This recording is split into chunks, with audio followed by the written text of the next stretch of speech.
Hi everybody, welcome to Sunya IAS. Welcome to the mains article discussion. Today we are going to discuss mission life, that is lifestyle for environment. Now our honorable Prime Minister in the COP26 had launched the mission life.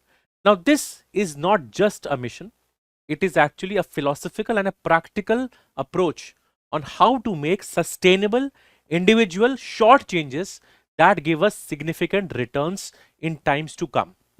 So here we discuss about what exactly is mission life, and you can use this in your answers both in economy, in environment, because we're talking of lifestyle changes. Okay.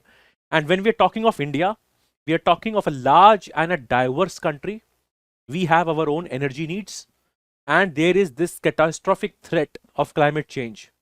So how do we have a practical solution? That is told in the philosophy of mission life. So let us read about this. Okay. So it talks about an environmentally conscious lifestyle. Now, when you look at the lifestyle, both from a consumer as well as a producer point of view, you would notice that right now there is a lot of mindless consumption. There is a lot of consumption which is not environmental conscious, which means our processes release a lot of carbon dioxide. Okay.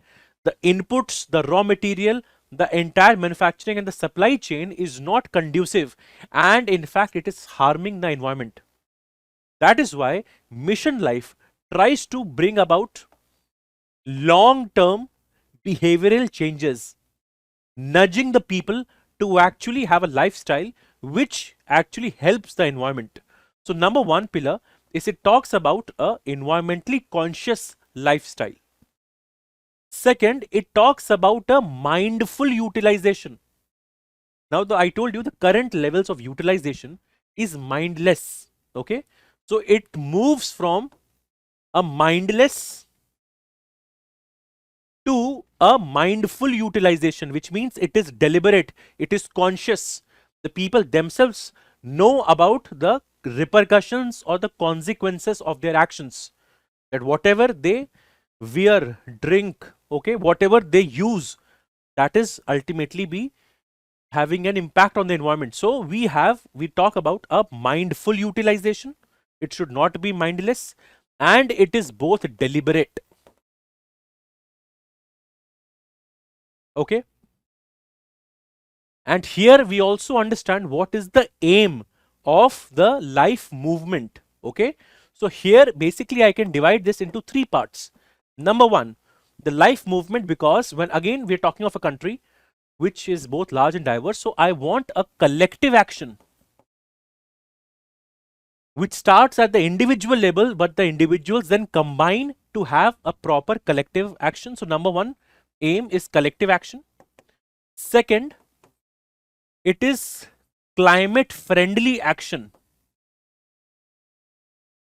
So one, yes, you're bringing in people together. People are coming together and they are wanting to have environmentally conscious lifestyle. Second, the approach is climate friendly, and we'll see multiple applications of this, right from the choice of public transport, right from what we ultimately choose, both in terms of cooling requirements, in our energy needs, in our agriculture.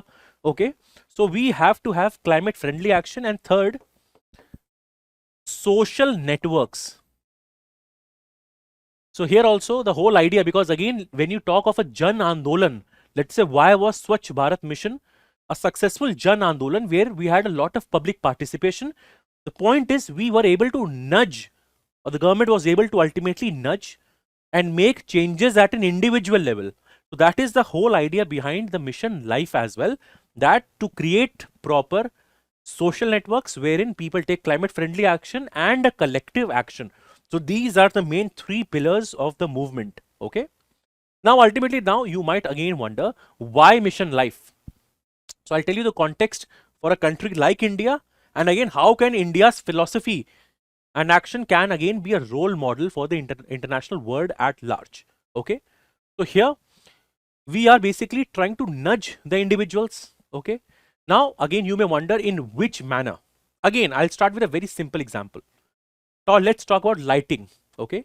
In lighting, in fact, this mission talks about that if the individuals use energy efficient appliances, if they use, let's say, LEDs for lighting, even this small change or nudge at the individual level can lead to very significant energy savings.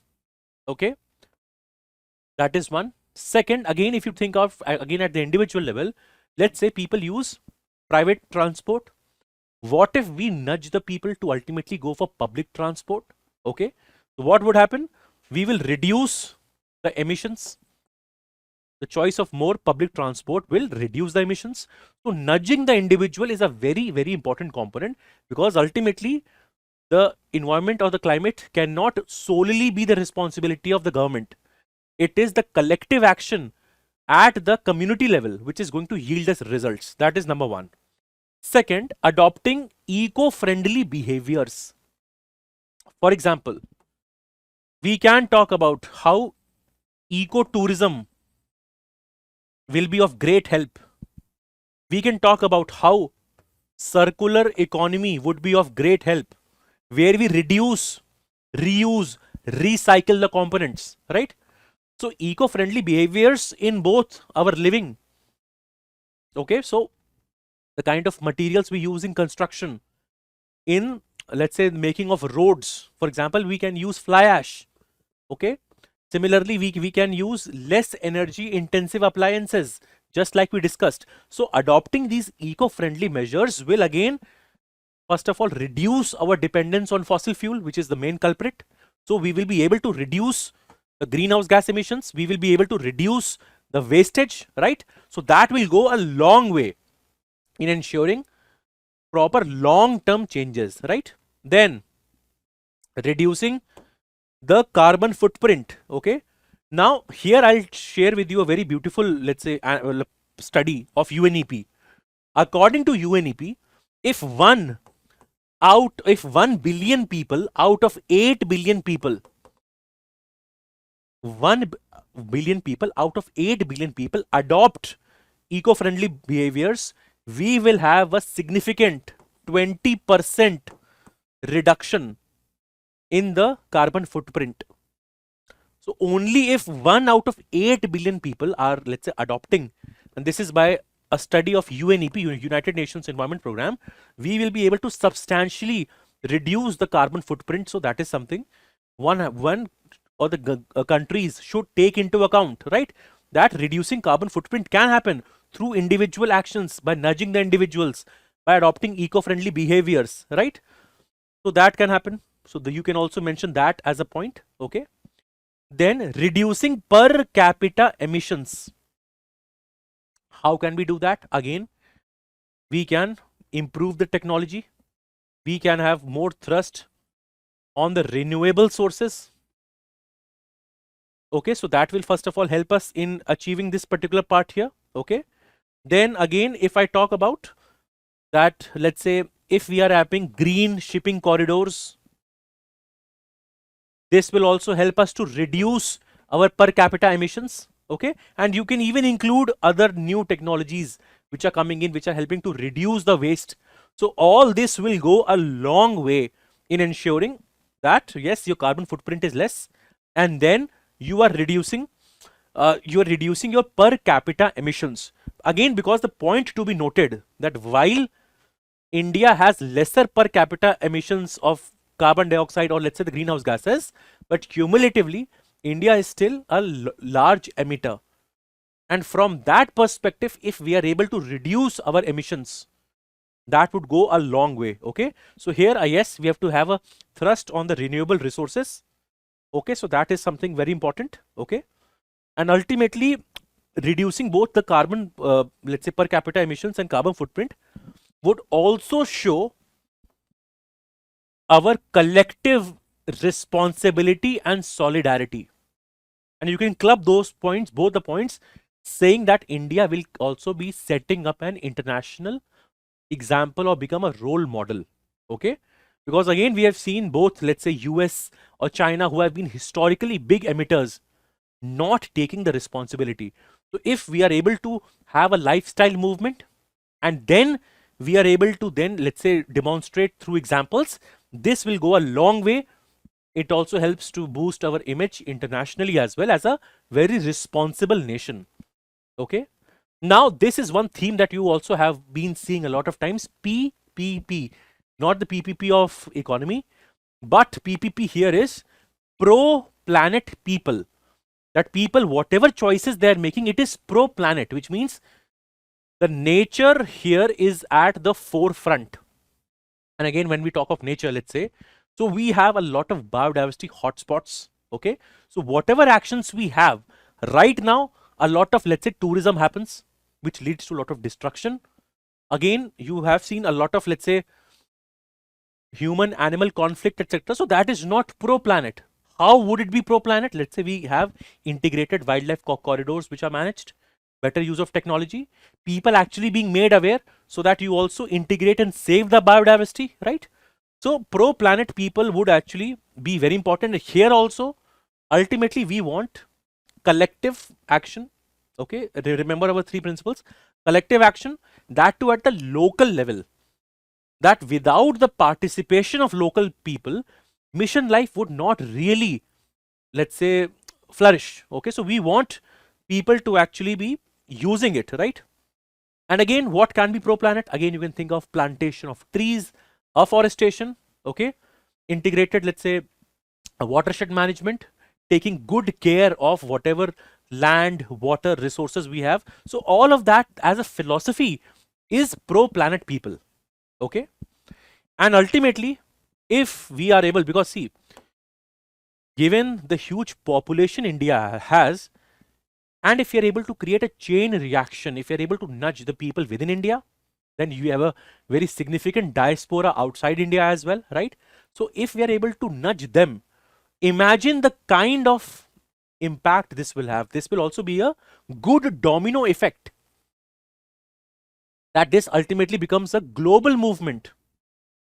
Environment is known as a global common.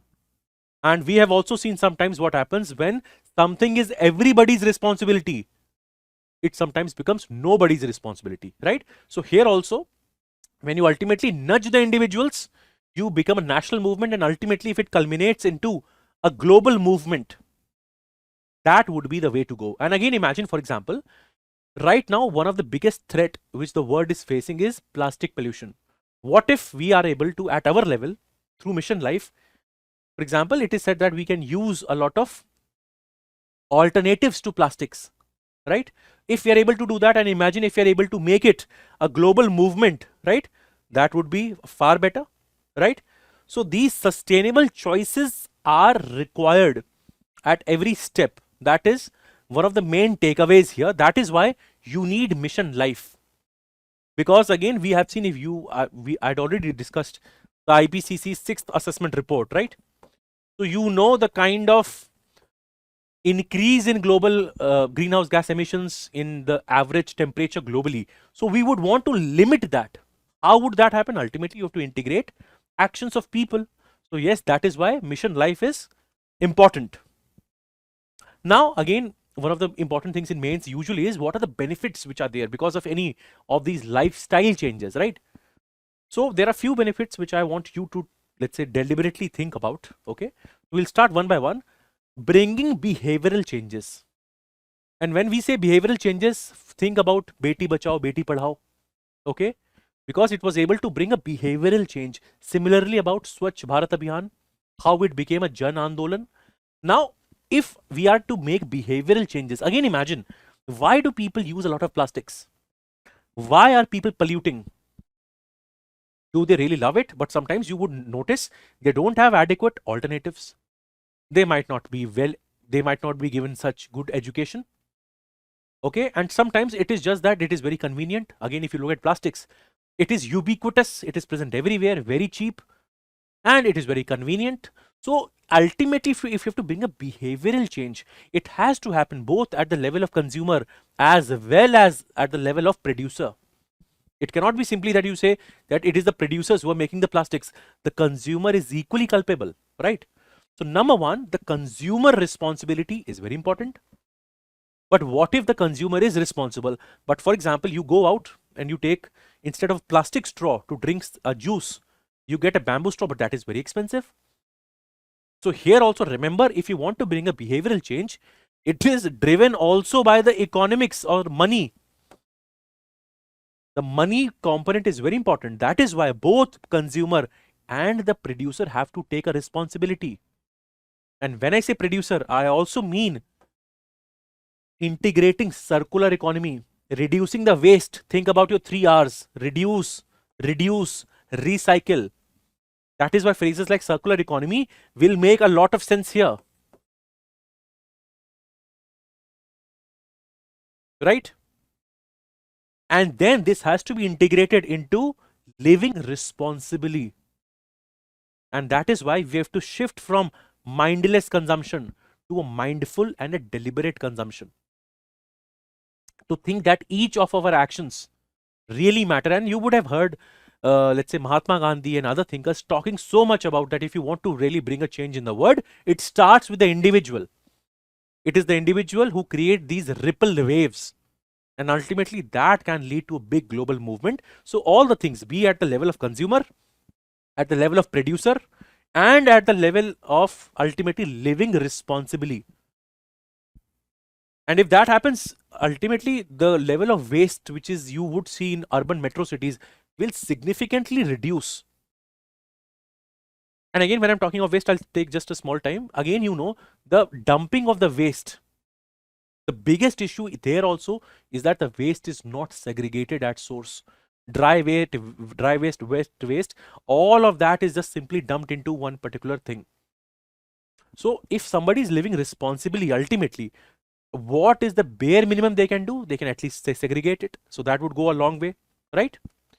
Then what are the economic benefits of mission life? Very simple benefit, I'll tell you. Okay. For example, we transition from fossil fuels, or we reduce the dependence on fossil fuels to a renewable source of energy. Now think about it from an economic angle. Okay. So number one, my consumption of fossil fuels will decrease. Okay. Or in other words, at least in context of India, I can say that our import dependence on be it coal or fossil fuels will decrease, right? So that will help. But second thing which it also does, while yes, money wise I save, but if I have renewable resources, I will also create more jobs. In fact, when we talk about mission life, you have to also think about green economy, okay, which of course has circular economy. It helps to achieve your sustainable development goals like SDG 7 energy, SDG 13 climate change, 14 life below water, 15 life on land, right? You achieve your sustainable development goals. Why? Because environment, economics and society, all the three things are taken care of here. So yes, you save on less consumption of fossil fuels, you pollute less, you create more new jobs in this domain. So it is a win-win. Okay. So economic, yes, there are a lot of benefits here as well. Okay. And yes, environmental, of course, there are huge benefits, because I am saying this is pro planet people. So the biggest advantage here would be less emission of greenhouse gases, less emissions of carbon dioxide, methane, nitrous oxides, etc. Right? This is the first obvious advantage. And based on that, the carbon footprint is also going to go down, because we are taking more of renewable resources, right? Then concept of one world. Again, think about environment as a global common. Okay. So ultimately, if you think of all the things integrated as one word, so polluting in one part of the world would also mean polluting overall, right? So ultimately, if we are integrating this at a national level and ultimately at a global level, we then save the entire earth. So that is why the concept of one word is important. Then yes, it helps to conserve your natural resources. Again, think of the important biodiversity hotspots. And again, think of oceans, think about the rampant marine plastic pollution, think about ocean acidification, coral bleaching. all these problems. In fact, microplastics, microbeads harming so many aquatic ecosystems. Now, if we nudge the people not to use microplastics, let's say heavy products, we would directly be saving that marine biodiversity, right? And again, that marine if you conserve the natural resources, this is also linked to economy. How? Because you will have sustainable aquaculture, sustainable fishing resources. And if you lose that, the people who are dependent on these resources also lose money. So again, these things are interrelated, all the things: behavioral change, economic change, and environmental change. Okay. Think about sustainable life. What is something sustainable? That, of course, it meets the demands of the present generation, but also it meets the demand of future generations, right? How would something meet the demand of future generations? You have to think of long-term sustainability. That is why we are talking of inducing behavioral change. Because currently, let's say we wear a lot of jackets, jeans, and different things. We consume different kind of products. It has a huge environmental cost. Sometimes it takes gallons of water to produce maybe just one unit. Okay. So we have to have a sustainable life, less emissions. The housing sector, construction sector still leads to a lot of carbon emissions. What if we are able to reduce that, right? So that is again a sustainable life. Then reduce the wastage. Now, generally speaking, you would see that there is a lot of focus on this lecture, at least on the term circular economy. Why?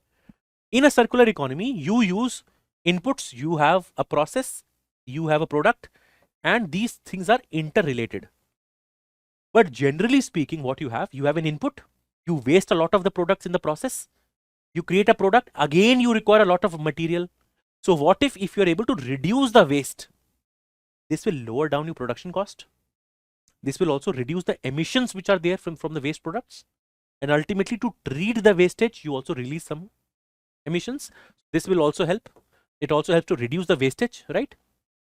Decrease the sea level rise, etc. So again, you know that through a lot of human or man-made activities, there is the increase in the level of sea. Again, the glaciers are retreating. Average global temperature increase is more than 1.1 degrees Celsius. We saw that in the IPCC lecture, right? So, which is going to be very catastrophic. I gave you examples of Maldives or countries which are slowly and steadily submerging, right? So, if we are adopting mission life, or we are thinking of long term, we would be able to decrease the sea level rise and ultimately move towards sustainability. Okay, so this will be there. Use of public transport. Again, one example I'll tell you. First of all, let's imagine you are going in a metropolitan city. It can be Bangalore, it can be Delhi. Okay. Now, idling of a car for 30 minutes. Okay, and this is very common when you commute. And imagine this happens both ways, while going and while coming back. Okay. So idling, first of all, you lose on time. Okay, because of a lot of traffic congestions. Number one, productive man hours will be lost because the people will get late to work. Okay. So there also, if we had good connectivity, we could have saved the time. Secondly, we have more emissions. Okay. So ultimately, we should promote public transport, congestion free transport. Okay. In fact, the level of development should not be measured by how many people have private vehicle, but in fact, how many people adopt public transport, which is why we have to make it very safe and environmentally sound as well. Safe, why? Again, think of the social dimension. Think about the safety and security of women. Okay. And again, there have been a lot of instances, even in the recent past, okay, that there have been some untoward antisocial activities. And there also the element of both society as well as environment would be integrated, right? When we create good public transport, not only do we save the environment, but ultimately we create a whole lifestyle changes, right? And we of course can also help again achieve economic goals, because again, people would not be stuck in traffic, lesser emissions per capita per vehicle. So that would be a win-win for all. And achieve, let's say, Gandhiji's dream. Again, think about the low carbon economy. Think about, again, Gandhiji is saying that the earth has enough for our need, but not for our greed. That again is a whole philosophy to live by. This again philosophy is against excessive materialistic or against excessive consumer, let's say, oriented culture. wherein one is just hoarding a lot of, let's say, things which they might not use in their lifetime. And this leads to a lot of overproduction, overconsumption, wastage. So ultimately, when we talk of Gandhiji's dream, you can again link it to sustainable, being clean, and ultimately conserving nature as a whole entity. Right? So these are few things, a lot of benefits that you have to think. Again, I have not added, but you can even add the international dimension to it. How India would then be an example to the whole world because of these benefits. Okay, so you can even add the international dimension to it as well, right? I can write it separately here, the international dimension, and again one more dimension before I move. So one I'll add is the international dimension. One more dimension I will add is the cultural slash educational benefits. Now this is also very important. For example, if you want to make Mission Life a great success, you have to start to introduce it at the school level. Students who get awareness, okay, and also adopting this as a culture. Again, think of indigenous cultural practices. A lot of indigenous tribal groups, they worship nature. They have nature at its very core, okay. So they also have a lot of sustainable practices. We can borrow from there, and we can again educate a lot of people about both these things, educational as well as. So think of street plays, nukkad nataks, okay, movies, documentaries, ultimately educating people about what their action ultimately leads to, because ultimately the level of plastic pollution, air pollution, etc., is ultimately a function of each individual's action. Okay, this is one more thing I can even add. So let's say people, and again I'll add it to transport here. In transport, again, for example, if let's say we're talking of Delhi's air quality is bad, okay, again people use a lot of private vehicles. Now this worsening air quality will also put a higher stress on their health. There can be cardiovascular diseases. So Mission Life, you can promote a sustainable lifestyle where you encourage walking, we encourage cycling. So what would that happen? That will improve the cardiovascular health of people. Second, this will also make them more fitter, right? And ultimately this will reduce the level of, let's say, emissions. So this can also have health benefits. You can add it separately, one more dimension, right? That the use of public transport, and ultimately not even public transport, walking, cycling, etc., will also be very important, both at a level of health, at the level of environment. Okay, so that can also be a very important point related to Mission Life here. So that is also one thing you can think about, right? Now, what did ultimately India commit at COP26? You would have read about, let's say, in some of the articles, etc., but it is always very good to revise it, right? There are 5 pledges which India had, and again I would want all of you to remember it verbatim. Why? Can be asked in prelims, and more so if it is not asked in prelims, you can definitely use these points with the facts, okay, in your mains answers. That is one of the best ways to substantiate, and again not very difficult. So these are 5 points that you can definitely take a note of. Number 1 is to be net zero by the year 2070. Again, what is net zero? Wherein the emissions which you have, okay, minus whatever you absorb, the difference between that, when that is zero, that is known as net zero. India has chosen a target of 2070. Countries like EU have gone for a target of 2050. China, for example, goes for 2060, right? So that is the number 1 target, that we want to achieve things by 2070, that is net zero. Other than that, there are 4 more targets. All of them have to be achieved by the year 2030. So this, of course, helps us to remember that we don't have to remember a lot of facts. So there are 4 more targets, okay, which have to be achieved by the year 2030. What are they? One is related to renewable energy, okay. Then when we will talk about, let's say, our emission intensity,